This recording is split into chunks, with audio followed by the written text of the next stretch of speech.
back to what I was talking about, back to what I was sharing. I had the opportunity to go and present the company to a pretty large client.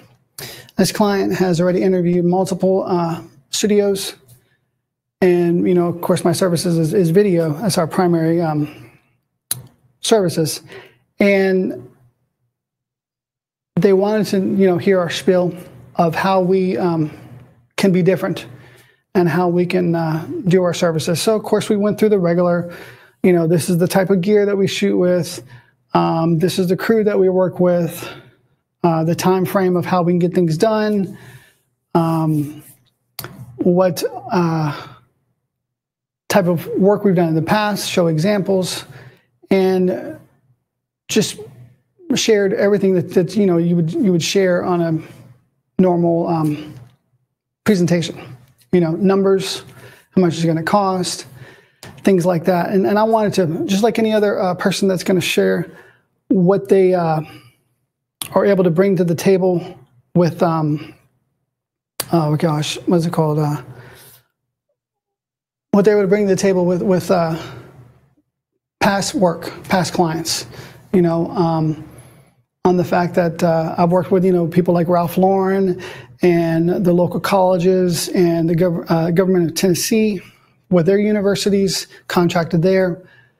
So saying the whole spiel. And I noticed that I was kind of losing the client. I was losing her attention. Now, let me explain something. This is a family-run business. Really good people, really good stories. They told us that they wanted us to do some tutorial work for their safety training, and also an overall branding video for their for their company, to kind of just share how they operate and what they do. So a branding video. And I noticed that we were losing them with all the flair and stuff we could do. And I was presenting all the content that I've done. I was presenting all the content that I've produced. And then I thought, you know what? Let me go kind of out of the box. Let me just try something, because I realized, this isn't really me. This isn't how I present when I go somewhere. I'm really passionate about the type of work I do. Passionate as in bringing my best, bringing my best approach. And so I kind of took a step back and let my wife talk for a little while, and wanted to explain to them how I do the shoots that we do. And what I mean by that is, I told them, I said, well, let me explain our process, how I normally approach projects. So I said, storyboards, we don't do them. Script writing, we don't do them. My whole purpose in any project is to find a story that is relevant. That there's a relevancy there. You can relate to it. And I would explain to her, I would like to go to the owners of the company, because those are the two key people that know the best. It was a father and son business. And I want to come over there and interview them individually, one day each, and find the story. Because my view on any project, I don't care what kind of writer you are, what kind of producer you are, I'm not going to have the experience that they're going to have in their industry like they will. So I need to get the camera in front of them, because the story is there. The story is there when the grandfather started. The story is there when the son has also come aboard, and he's been doing it for 30 years. That's where the story's at. And the way our approach is we bring in all the equipment, just like any other production company, and we make sure that the atmosphere feels safe and comfortable. We want them to forget that the equipment's there. We want them to just talk to the interviewer I wanted one of the family members there to interview with them, and that's my approach. And when I told her that, she stopped me. She said, "You know what? I'm really glad you said that, because they've already interviewed production companies from out of state. I mean, this is a very, very big project."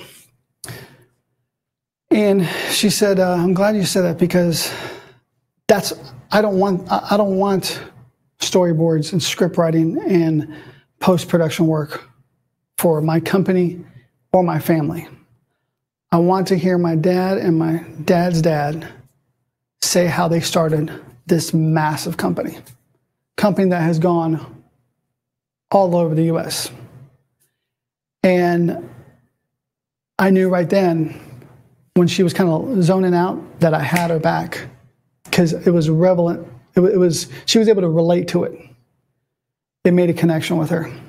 So all the content that I made with VF and Ralph Lauren and Daimler buses and the universities and the government work and the VH1, all that stuff did not matter one bit to her. My equipment did not matter one bit to her. My past work didn't matter. What was relevant to her, what was connecting to her was, yeah, hold on, Alfred, I'm gonna have you jump in just a minute. What connected with her was the fact that that I was able to explain to her my process, and it was different than all these other companies were going to come and do it for her, because they came in with this attitude of, "We know exactly what you need. We've had all these writers on board. We're going to storyboard it out." A third of the project was going to cost in post-production, pre-production work. And that's normal in my line of work. That is not different. That is not abnormal. That's normal. But the way I go about it was, I find the story in the person. Then I do my research. Then based on what they say, that's how we apply the project moving forward. Connected like that. Now we're talking about anywhere from $4,000 to $5,000 project on way up to, you know, to me, large numbers for my company, anywhere from 20 to 30,000 potentially over the next year, because they have training videos on top of, so it's basically two large projects. And I connected with her. My gear didn't connect with her. My past work, my clients, it was the fact that I was relevant to her, not relevant. Yeah, relevant to her. That's what connected. Content wasn't key then. It wasn't king. It was how we were relevant to her. So, Alfred, if you could, on Facebook, give me your email again real quick, and I'll have you come on in. Hopefully you're going to get this here in the next few. But I just thought that was on Facebook too. Why don't you let me instant message you real quick.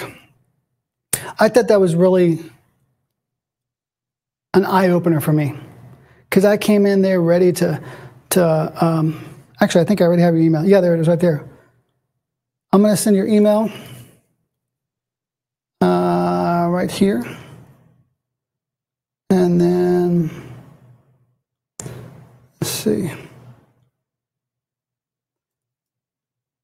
Get you right there. Invite. Okay, I just sent you an invitation, Alfredo, on your email at the Gmail.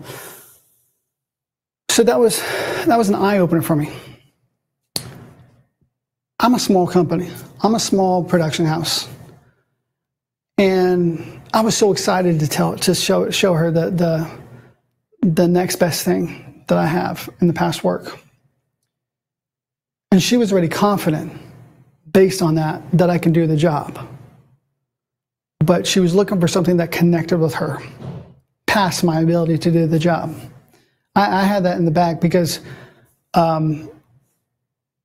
that's just normal. That's normal how you approach the job. You approach the job with the ability to share and say, this is what we have, this is the gear that we have, this is the experience that we have, and you win that side of the argument or side of the proposal. But you lose everything else if you keep going on about that.